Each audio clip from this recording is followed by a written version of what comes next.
سب سے پہلی چیز جس کی وجہ سے انسان کی روح کو غذا ملتی ہے، قرآن عظیم الشان،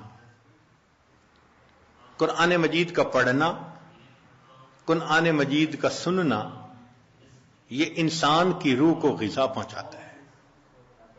اور دلیل قرآن عظیم الشان میں سے وَإِذَا قُرِئَ الْقُرْآنُ فَاسْتَمِعُوا لَهُ وَأَنصِتُوا لَعَلَّكُمْ ترحمون۔ یہ ترحمون کا لفظ سند ہے، سٹیمپ لگ رہی ہے، رحمت برستی ہے، اور وہ رحمت جسم کی غذا نہیں ہے، وہ رحمت دل کی غذا ہے، روح کی غذا ہے۔ جس قرآن مجید کو سننے سے رحمت برستی ہے، اس کو پڑھنے سے کتنی رحمت برستی ہوگی۔ یہاں تو کہا نا کہ جب پڑھا جائے تو تم سنو تاکہ رحمت برسے، تو سننے والے پر رحمتیں برس رہی ہیں تو پڑھنے والے پر کیا رحمتیں برستی ہوں گی۔ تو اس کا مطلب یہ کہ ہم روزانہ فجر کی نماز پڑھا کریں، تو پھر سورہ یاسین پڑھا کریں، قرآن مجید پڑھا کریں، فوراً اپنی روح کو ناشتہ کروانے کی کوشش کیا کریں۔ اس لیے ابن تیمیہ رحمۃ اللہ علیہ فجر کے بعد اشراق تک مسجد میں بیٹھے رہتے تھے۔ لوگ کہتے تھے کیا وجہ ہے، آپ نے ناشتہ نہیں کرنا؟ تو وہ فرماتے تھے کہ تم اپنے جسموں کو ناشتہ کروا رہے ہو، میں بیٹھا اپنی روح کو ناشتہ کروا رہا ہوں۔ تو اس کا مطلب یہ کہ فجر کے بعد تلاوت کا کرنا، تسبیحات کا کرنا، ذکر کا کرنا، یہ انسان کے لیے باطنی غذا کا ذریعہ بنتا ہے۔ ہم میں سے کتنے ہوں گے جو اس کی باقاعدگی کرتے ہیں؟ الا ماشاء اللہ، معمولی نہیں، یعنی کھانے پینے کا تو معمول ہے۔ گھر کا بچہ بھی بتا دے گا اتنے بجے ناشتہ ہوتا ہے، اتنے بجے دوپہر کا کھانا اور اتنے بجے رات کا کھانا، لیکن روحانی غذا کا معمول ہی نہیں۔ تو معمول بنانا ضروری ہے۔ جتنے لوگ اولیاء بنے اس دنیا میں، یہ وہ لوگ تھے جو معمولات کرتے تھے باقاعدگی کے ساتھ، تب ان کو وہ نعمت ملی۔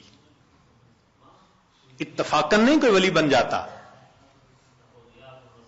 اس کے پیچھے محنت ہوتی ہے، تب اللہ کی رحمت متوجہ ہوتی ہے۔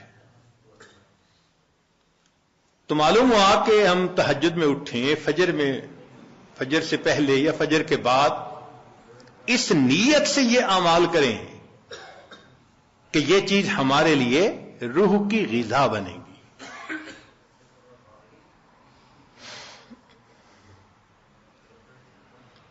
ہمارے اکابر جب دن کے کام کاج سے فارغ ہوتے تھے تو مصلی پہ آ جاتے تھے، رات گزار دیتے تھے مصلی کے اوپر۔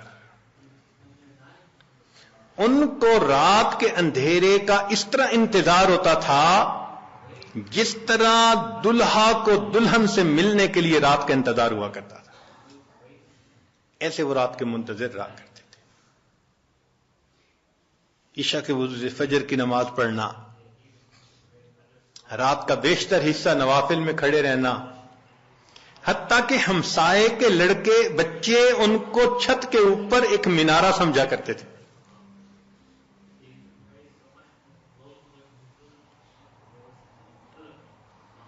تو اتنا تو وہ اللہ کی یاد کیا کرتے تھے نا، قرآن پڑھا کرتے تھے۔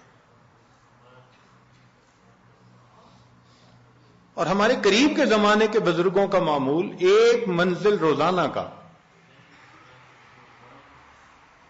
اس عاجز کے والد صاحب حافظ نہیں تھے، مگر پوری زندگی ایک منزل روزانہ پڑھنا ان کا معمول تھا۔ ہم نے بچپن سے لے کے اپنے بال سفید ہونے تک اپنے والد کو ہر جمعرات کو ختم قرآن کرتے دیکھا ہے۔ ہر جمعرات کو ان کا ختم ہوتا تھا، ناظرہ پڑھتے تھے، تو معمول تھے ان کے۔ ہم بھی سوچیں اس کے اوپر کہ ہمارا بھی کوئی دن قرآن مجید کی تلاوت کے بغیر نہ گزرے. زیادہ نہیں کر سکتے تو چلو تھوڑا صحیح، مگر کریں تو صحیح نا. یہ تو نہیں کہ کئی دن گزر جاتے ہیں قرآن مجید کئی گھروں میں کھولنے والا ایک بھی نہیں ہوتا. اخبار روز پڑھا جاتا ہے، ٹی وی روز دیکھا جاتا ہے، اور انٹرنیٹ کی مصیبت تو 24 گھنٹے کھلی رہتی ہے. اگر نہیں کھلتا اللہ کا قرآن، تو اپنی روح کو غذا پہنچانے کے لیے ہمیں قرآن مجید کی تلاوت کا معمول روزانہ لازماً پورا کرنا چاہیے. بس یہ نیت کریں کہ ناشتہ چھوٹتا ہے تو چھوٹ جائے، قرآن مجید کا معمول نہ چھوٹے ہمارا، اس پابندی کے ساتھ. اچھا صبح نہیں پڑھ سکے تو شام پڑھ لیں. نبی علیہ الصلوۃ والسلام کی تو ماشاءاللہ سنت ہی یہی ہے. کچھ صورتیں ہیں جو صبح پڑھنا مسنون ہے، کچھ ظہر کے بعد، کچھ مغرب کے بعد، کچھ عشاء کے بعد سونے سے پہلے. حدیث پاک میں آتا ہے نبی علیہ السلام سونے سے پہلے سورہ ملک پڑھا کرتے تھے. یہ کیا چیز تھی؟ جیسے آپ کچھ دیر کے بعد نا کینڈی کھا رہے ہوتے ہیں، بسکٹ کھا رہے ہوتے ہیں، فلاں چیز کھا، یہ اسی طرح ہے کہ معمول ساتھ ساتھ چلتا رہتا ہے، روح کو غذا ملتی رہتی ہے. تو جتنی مسنون صورتیں ہیں یاد کریں اور ان کو دن کے مختلف اوقات میں پڑھنے کی عادت بنا لیں، از خود غذا ملتی جائے گی.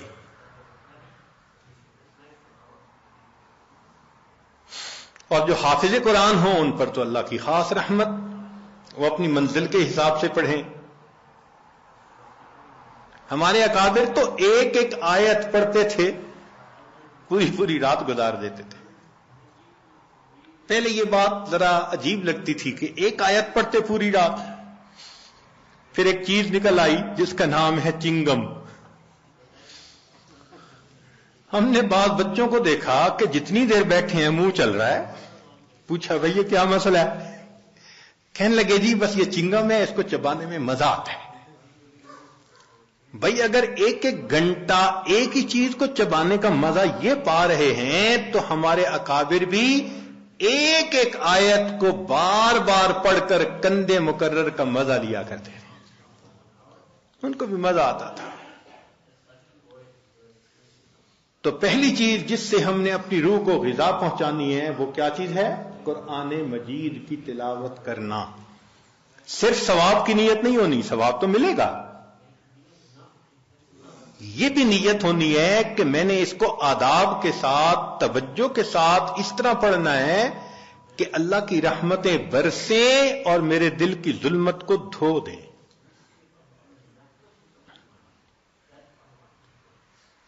دوسری چیز جس سے کہ انسان کے اوپر اللہ کی رحمت برستی ہے اس کو کہتے ہیں استغفار.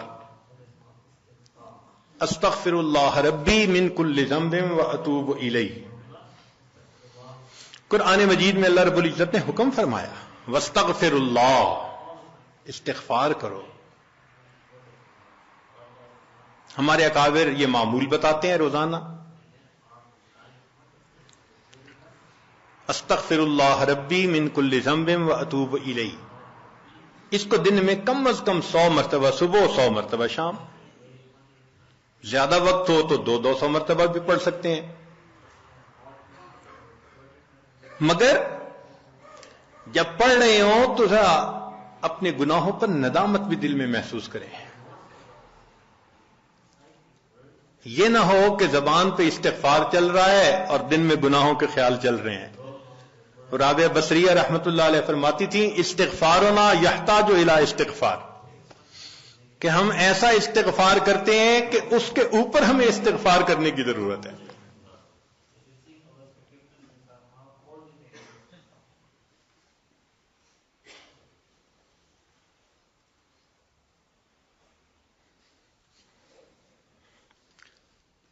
سبح برکف توبہ برلب دل پر از لطف گناہ. ہاتھ میں تسبیح، زبان پہ توبہ اور دل گناہ کی لذت میں پڑا ہوا ہے، معصیت را خن میں آیت بر استغفار ما، میرے استغفار کے اوپر تو گناہ بھی کھڑا ہنس رہا ہے.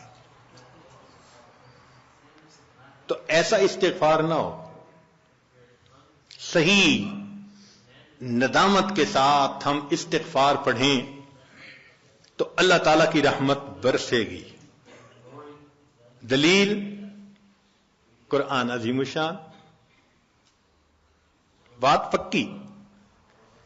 اللہ رب العزت شاد فرماتے ہیں لولا تستغفرون اللہ لعلکم ترحمون. قرآن کی آیت. اگر یہ استغفار کرتے تو کیا ہوتا؟ اللہ تعالی رحمت برساتے. تو اس کا مطلب ہے یہ گارنٹیڈ بات ہے کہ استغفار کرنے سے اللہ تعالی کی رحمت برستی ہے، انسان کے روح کو غذا ملتی ہے.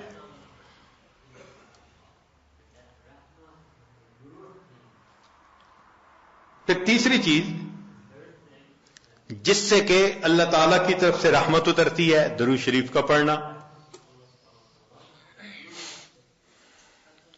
حدیث مبارکہ میں آتا ہے جو شخص ایک دفعہ درود شریف پڑھتا ہے اللہ تعالیٰ 10 رحمتیں اتارتے ہیں. تو 10 رحمتوں کا اترنا اس بات کی دلیل کہ روح کو غذا ملتی ہے، نور اترتا ہے انسان کے اوپر. ہمارے مشائخ نے فرمایا کہ 100 مرتبہ صبح اور 100 مرتبہ شام، کم از کم اتنا تو درود شریف ضروری پڑھ لیں.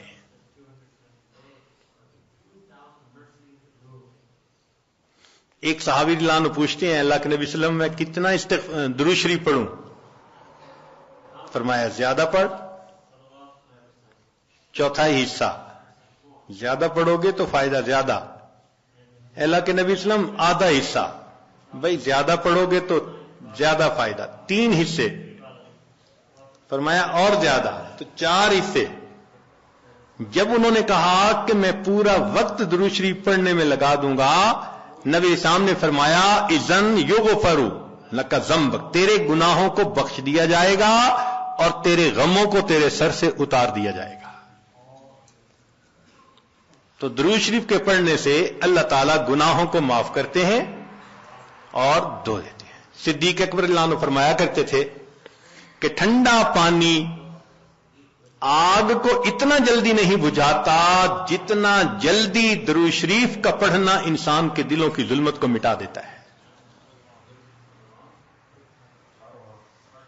سیدنا علی رضی اللہ عنہ فرمایا کرتے تھے کہ اگر اللہ تعالیٰ اور اس کے رسول صلی اللہ علیہ وسلم نے تسبیح، تکبیر، تحمید، تحلیل ان کے فضائل نہ بتائے ہوتے تو میں اپنا پورا وقت درود شریف کے پڑھنے میں گزار دیتا. تو ہم بھی درود شریف پڑھیں، کم از کم 100 مرتبہ صبح اور 1 مرتبہ شام. اس سے کیا ہوگا کہ دل کو غذا پہنچ جائے گی. چوتھی چیز اللہ کا ذکر کرنا، ذکر لسانی یا ذکر قلبی جیسا بھی معمول ہو. ذکر کے کرنے سے اللہ تعالی کی رحمت اترتی ہے. اور حدیث پاک سے دلیل نزلت علیہم السکینہ، ان کو رحمت ڈھانپ لیتی ہے. ملائکہ آ جاتے ہیں ان کے اوپر. جہاں لوگ مل بیٹھتے ہیں مختلف جگہوں سے آئے ہوئے اللہ کو یاد کرنے کے لیے، تو ذکر کرنے سے سکینہ کا نازل ہونا بھی اس بات کی دلیل کہ انسان کے دل کو غذا ملتی ہے. ذکر سے ذات کی محبت بھی پیدا ہوتی ہے. جتنا جس چیز کا تذکرہ زیادہ کریں اتنا اس سے محبت ہوتی ہے. تو کثرت ذکر کا حکم اس لیے کہ اس سے اللہ رب العزت کی محبت انسان کے دل میں بڑھتی ہے. یہ نغمہ فصل گلو لالا کا نہیں پابند، بہار ہو کے خزاں لا الہ الا اللہ. ہمیشہ ذکر کرنا ہے، ہر وقت کرنا ہے. موسموں کے بدلنے کا اس پہ اثر نہیں ہوتا.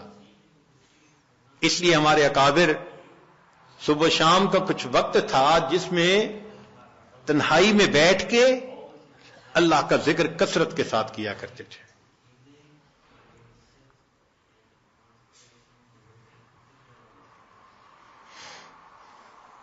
پھر پانچویں چیز جس سے کہ انسان کے اوپر رحمت اترتی ہے وہ ہے اتباع سنت. جتنا ہر عمل سنت کے مطابق ہوتا جائے گا اتنا اللہ کی رحمت ہم پہ برستی جائے گی.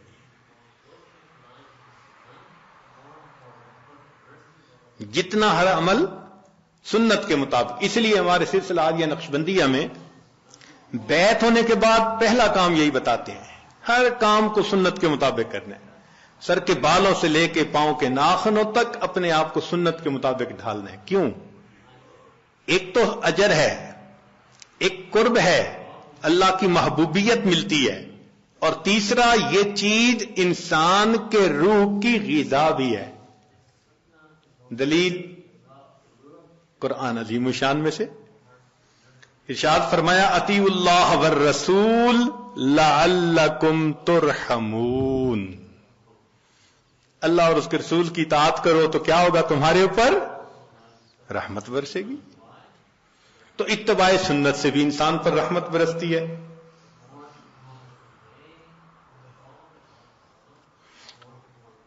پھر چھٹی چیز اہل اللہ کی صحبت اختیار کرنا. قرآن مجید میں تو حکم دیا گیا یا ایھا الذین آمنوا اتقوا اللہ وکونوا مع الصادقین. یہ کونو حکم ہے, اور حدیث پاک میں بھی حکم دیا گیا.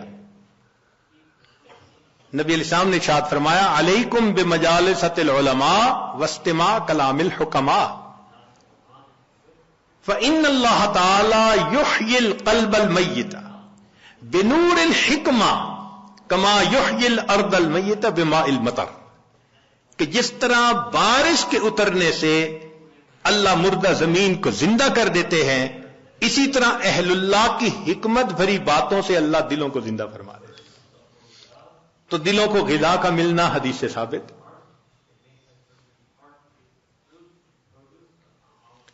اس لیے تو فرمایا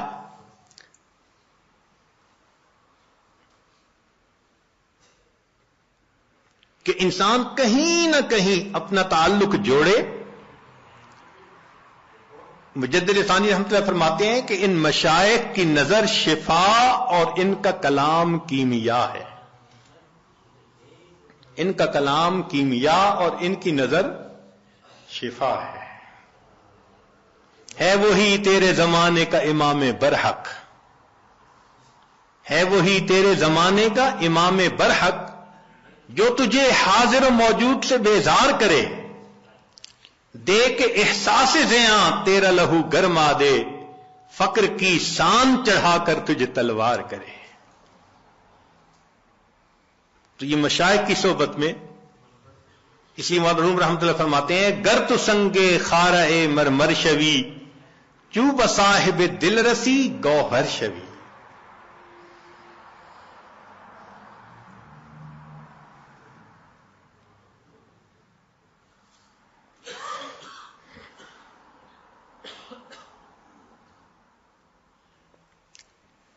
چنانچہ علماء نے لکھا ہے کہ ایسے مشائخ جن کو دیکھ کے اللہ یاد آئے, ان کی صفت ہوتی ہے رویتہ شفا و موعظتہ دوا. ان کی رویت شفا ہوتی ہے اور ان کی بات انسان کے لیے دوا ہوتی ہے. بلکہ فرمایا ينتفع برؤيته قبل روایته. یہ ایسے لوگ ہوتے ہیں ان کی روایت سے پہلے رویت سے ہی فائدہ ہو جاتا ہے بندے کو.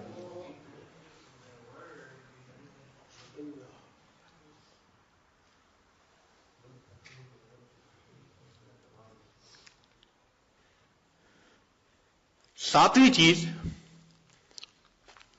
جس سے کہ انسان کے دل پر نور اترتا ہے وہ ہے تقوی کو اختیار کرنا. اس لیے ہمارے مشائخ جہاں اتباع سنت کا تلقین کرتے ہیں وہاں ساتھ گناہوں سے بچنے کا بھی حکم دیتے ہیں. بھی گناہوں سے اپنے آپ کو بچاؤ، اور گناہوں سے بچنا، مشتبہات سے بچنا، اسی کا نام تقوی ہے. جتنا تقوی اختیار کریں گے اتنا اللہ کی رحمت برسے گی. جی، تقوی اختیار کرنے سے بھی رحمت برستی ہے. وہ کیسے؟ دلیل قرآن عظیم الشان. قرآن مجید کی آیت ہے، اللہ ارشاد فرماتے ہیں وَاتَّقُوا اللَّهَ لَعَلَّكُمْ تُرْحَمُونَ. تم تقوی اختیار کرو، تم پر رحمتیں برسائی جائیں گی. گناہوں کو بخشوا لیں. اور یہ عمل جو آخر پہ بتایا کہ جس کے کرنے پر نبی علیہ السلام کی شفاعت نصیب ہوتی ہے، اب اس کے بعد تو پھر اور کوئی تمنا پیچھے رہتی ہی نہیں. جس کو نبی علیہ السلام کی شفاعت نصیب ہو گئی، اس سے بڑی خوش نصیبی اور کیا ہوتی ہے. لیکن ایک عمل اور بھی ہے.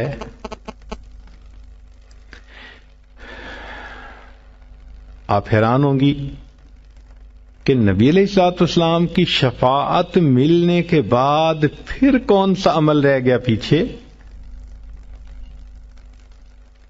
مزہ تو ہے کہ آپ کے ذمے لگائیں کہ اس کو حدیثوں سے ڈھونڈو، پھر آپ کو سمجھ لگ جائے گی کہ اس کو ڈھونڈنا بھی کتنا کام ہے.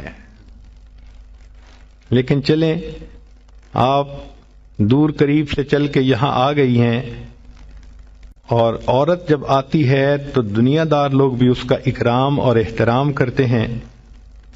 لہذا ہم بھی آپ کا احترام کرتے ہیں اور آپ کو وہ عمل بتا دیتے ہیں. سنیے اور دل کے کانوں سے سنیے.